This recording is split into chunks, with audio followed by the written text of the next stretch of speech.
GK facts current में जानेंगे video के अंदर। देखिए अभी जो है एक नई वैकेंसी आई हुई है जो कि आप लोगों के लिए काफ़ी अच्छी है। अगर आप इसमें जो एलिजिबिलिटी दी हुई है अगर आप उसको पूरा करते हैं तो आप इस वैकेंसी को भर सकते हैं। ठीक है, वैकेंसी की बात करेंगे तो वैकेंसी जो निकली हुई है वो है उत्तराखंड पीसीएस। ठीक है, किस पर निकली है? उत्तराखंड पीसीएस यानी कि उत्तराखंड पब्लिक सर्विस कमीशन ने जो है अपनी एक वैकेंसी निकाली है जो कि 10+2 के बेस पर है। किसके बेस पर है बच्चा?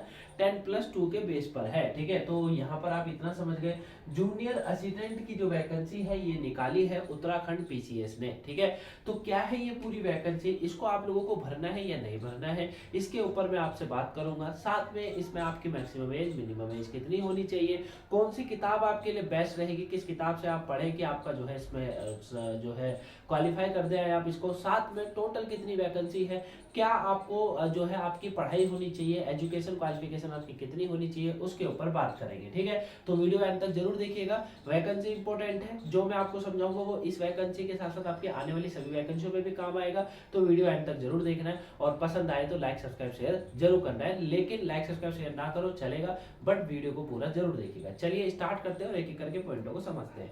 तो सबसे पहले जो हम इसमें बात करेंगे वो सबसे पहले हम ये समझ लेते हैं कि टोटल कितनी वैकेंसियों में हमें कंपटीशन करना है या कितनी वैकेंसियां हैं जिसमें आपको जिसके लिए ये वैकेंसी आई हुई है। तो देखिए सबसे पहले अगर मैं बात करूं पूरी वैकेंसी की अगर बात करूंगा तो 445 वैकेंसियां इसके अंदर निकाली गई है। किसके अंदर निकाली गई है? यूके पीसीएस के अंदर 445 वैकेंसियां जो है निकाली गई है, यानी कि उत्तराखंड पब्लिक सर्विस कमीशन। ठीक है, ये आपको याद रखना है। अब वैकेंसी आपका कार्य क्या होगा, अगर आपको जैसे जॉब मिल जाती है, आप पूरा क्वालिफिकेशन कर दिया, आपने सब कुछ क्वालिफाई हो गए, अब आपकी जॉब क्या होगी? तो जूनियर असिस्टेंट की आपकी जॉब होगी। ठीक है, जूनियर असिस्टेंट कौन होता है? जो नीचे पद के कलाकार जो नीचे पद के अधिकारी होते हैं उनको कहा जाता है, जो छोटे मोटे कार्य को करते हैं। गवर्नमेंट की सर्विस है, कोई दिक्कत नहीं है, छोटा छोटा जो छोटे होते हैं वही फॉर्चुनरों में घूमते हैं आजकल, तो है ना, तो वो चीजें हैं।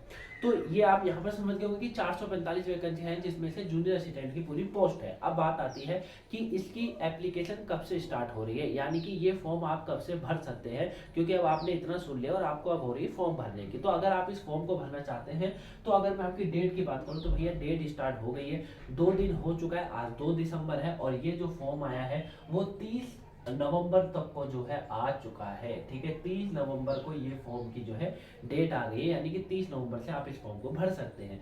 लास्ट डेट की बात करेंगे तो 20/12/2022 की है। करीबन आपको इसमें जो है लगभग 20 दिन का वैसे तो समय है। वैसे हर वैकेंसी में 1 महीने का समय होता है, लेकिन ये उत्तराखंड पीसीएस की वैकेंसी है तो इसमें आपको केवल मात्र 20 दिन का समय मिला है जो कि आप इसे भर सकते हैं। अब आपके अंदर होगा कि अगर मैं फीस नहीं भर पाया तो फिर वो फीस का कोई आगे आगे उसको बढ़ाया जाएगा या नहीं, बढ़ाया गया है या नहीं, तो कोई भी फीस आपके आगे नहीं बढ़ी है, केवल आपको 20 तारीख को ही अपनी सारी पेमेंट भी कर देनी है। यानी कि आपने मान लीजिए आपने 5 तारीख को फॉर्म भरा, 6 तारीख को फॉर्म भरा, 7 को भरा, कभी भी आपने फॉर्म भरा तो आपको उसी दिन भी जो है पेमेंट भी जरूर कर देनी है। और मैं हर बार हर वैकेंसी में बोलता हूँ कि जब आप जिस फॉर्म को भरो ना उसी समय उसकी पेमेंट भी कर दो, क्योंकि फिर बाद में झंझट होता है तो ये सारा अच्छा नहीं होता है। ये चीज आप समझ गए होंगे।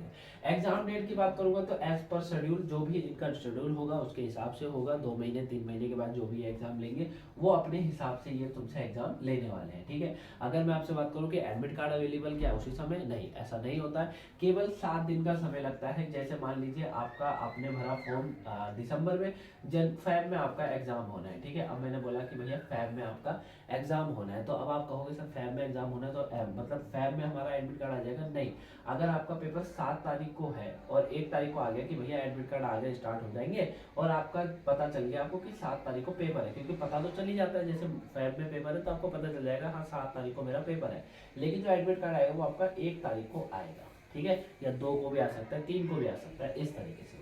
ठीक है, तो ये तो हो गई आपकी भरने की बारी, मतलब आपको जो भरना है किस हिसाब से भरना है आप ये देख सकते हैं। लास्ट डेट फॉर अप्लाई की मैंने बता दी। ठीक है, 20 दिन का मात्र आपके पास समय है। क्लियर है, अपने से ना भरे, अगर आप एक्सपर्ट है तभी अपने से भरे, बल्कि अगर आप एक फ्रेशर है तो मत भरे। हो सकता है कि आप ऐसा फॉर्म गलती से भर दें जो बाद में आपको करेक्शन का ऑप्शन ना मिले। ठीक है, ये चीजें होती है, क्योंकि अगर मैं एसएससी की बात करूँ तो मैं कह सकता हूँ कि हाँ एसएससी में करेक्शन हो सकता है। ठीक है, अब जैसे अपने रेलवे का फॉर्म भरा होगा 2019 में, करेक्शन के लिए इधर उधर भटकना पड़ा था ना, कभी लिंक आ रहा था कभी नहीं आ रहा था, हालांकि वो तो बहुत बड़ी वैकेंसी हो गई कुछ ज़्यादा ही, लेकिन वो चीज़ें होती है, ठीक है ना। ये यूपीएससी है कि आपका करेक्शन हो जाएगा, चलो करेक्शन के लिए डेट दे देगा, या आप आराम से अपना जो है, अब तो यूपीएससी में भी ये हो गया कि ओटीआर चालू कर दिया, वन टाइम रजिस्ट्रेशन, है ना। तो उसमें ये सारी चीज़ें अच्छी होती है, लेकिन इसको जब आप भरो, बहुत सारी वैकेंसियाँ होती है जिसको आपको जो है खुद नहीं भरना है। अगर आप बिल्कुल ही एक्सपर्ट हैं, आपने पहले बार कई बार भरा है, तो ही भरो, वैसे मत भरो। क्लियर है। चलिए अब हम आ जाते हैं इसके, थोड़ा सा हम लोग बात कर लेते हैं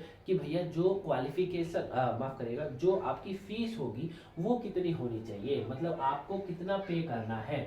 तो जनरल, ओबीसी और एससी वाले जो छात्र हैं, जनरल, ओबीसी और ईडब्ल्यूएस वाले जो है वो करीबन 176 के करीब जो है पैसा देंगे, मतलब 176 रुपये मैक्सिमम फीस देनी है, जो कि एक छोटी फीस है, बिल्कुल सही है, लेकिन आपको जो है 176 रुपये पे करने हैं, ठीक है। एससी एसटी की अगर बात करेंगे तो 86 रुपये के करीब जो है पैसा जाएगा, यानी कि ये जो फीस आपको भरनी है वो 86 रुपये जो है भरनी है। बहुत कम फीस है वैसे तो, है ना, इतने के चौमिन मोमोस आ जाते हैं आराम से, तो वो चीज़ें हैं। उसके बाद जो पीएच आते हैं, यानी कि जो दिव्यांग बच्चे होते हैं, उन्हें करीबन 26 रुपये की फीस उन्हें भी पे करनी है, ठीक है, क्योंकि ये जो वैकेंसी है ये एक अदर स्टेट वैकेंसी है, तो इसमें जो है पेमेंट जाती जरूर है ना, क्योंकि उत्तराखंड की वैकेंसी, तो अगर एसएससी की वैकेंसी होती या मान लीजिए आईटीबीपी जैसी वैकेंसी होती है, उसमें पेमेंट नहीं मांगता है ना। मैंने कई बार जब वैकेंसियां कराई है तो उसमें मैंने बता रखा है आप लोगों को। तो 26 है, 26 रुपये इसमें देने आपको, 86 रुपये आपको वैसे पर करने हैं, 176 रुपये जनरल, ओबीसी, डब्ल्यू, जो कि करते करते हमेशा, ठीक है।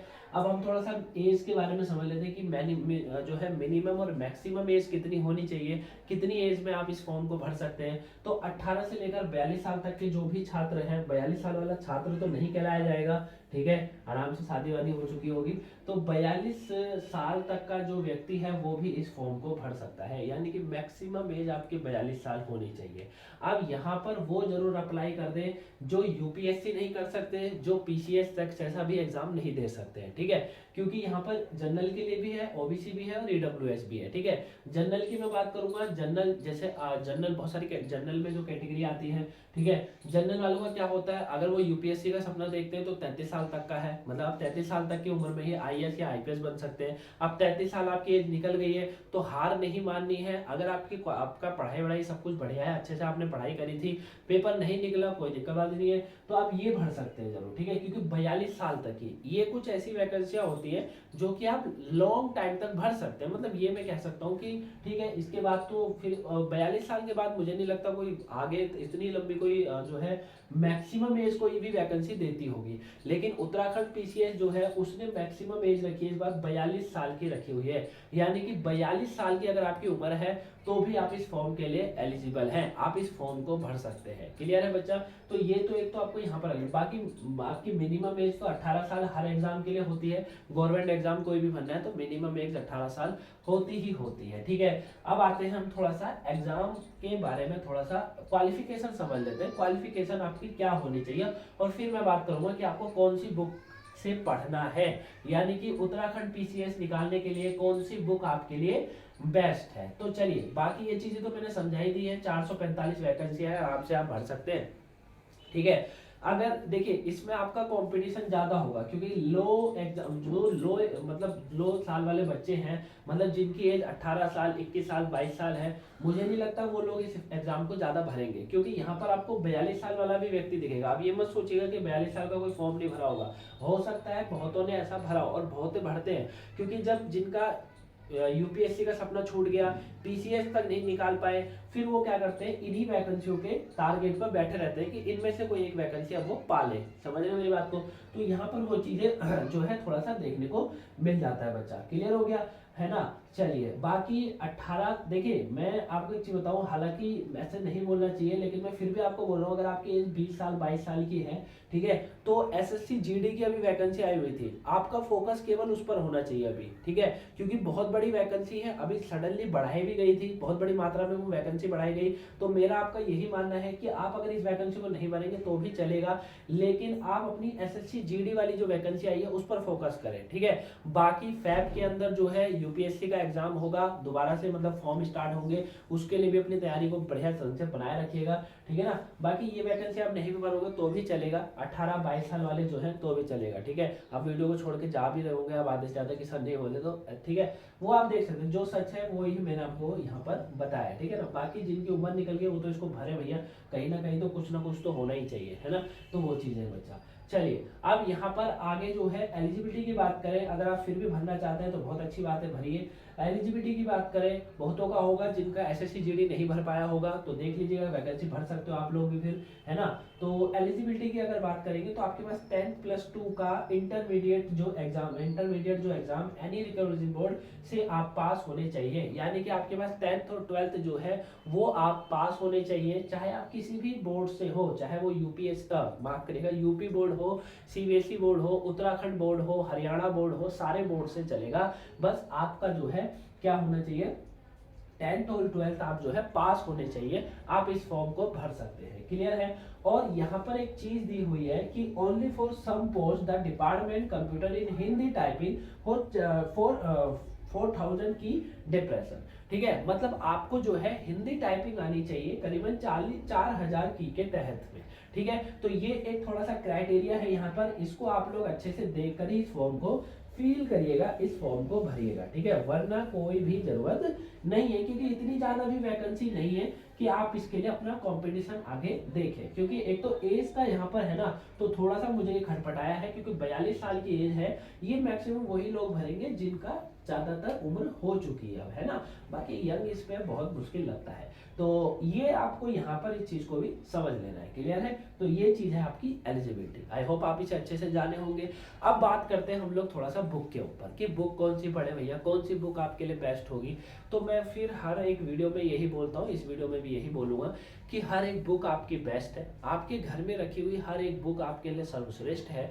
हालांकि अगर कोई दिल्ली यूपी का बच्चा इस वैकेंसी को भरना चाहता है, उसे उत्तराखंड के अंदर जूनियर असिस्टेंट की वैकेंसी चाहिए, तो फिर आपको उत्तराखंड का जो इतिहास है वो थोड़ा जानना पड़ेगा, उत्तराखंड के बारे में डिटेल निकालनी पड़ेगी, उत्तराखंड का करंट अफेयर पढ़ना पड़ेगा, उत्तराखंड की सारी चीजों को पता होना चाहिए, तभी उसके लिए आपको बुक जो है कोई भी बुक आप बेस्ट वाली ढूंढ लो, अच्छी सी पढ़ लो, हो जाएगा। बाकी अगर आप उत्तराखंड के ही हैं तो जाहिर सी बात है आपने उत्तराखंड अपने ही स्टेट का तो बुकें जरूर खरीद रखी होंगी, तो वो ही बुक आपको इस वैकेंसी को क्रैक करने में हेल्प करेगी, क्लियर है। तो आई होप आप इस बुक के डाउट को भी समझ गए होंगे, भरना चाहो तो भर सकते हो। बाकी जो 22-20 साल वाले हैं, अगर उन्होंने एसएससी जीडी अपना भरा हुआ है तो फोकस प्लीज उसी पे करिए, बहुत बड़ी वैकेंसी है, एग्जाम टाइम पर होता है, अच्छे से एसएससी एग्जाम लेती है, आपको पता है एसएससी कभी लेट नहीं करता अब, तो अच्छे से उसकी तैयारी करिए और अच्छे से उसको पाइए, और वैकेंसी है अपनी नौकरी पाइए, ठीक है। और जिसको भी जिस भी डिपार्टमेंट में जाना है उस डिपार्टमेंट में आप वहाँ पर जा सकते हैं, क्लियर है।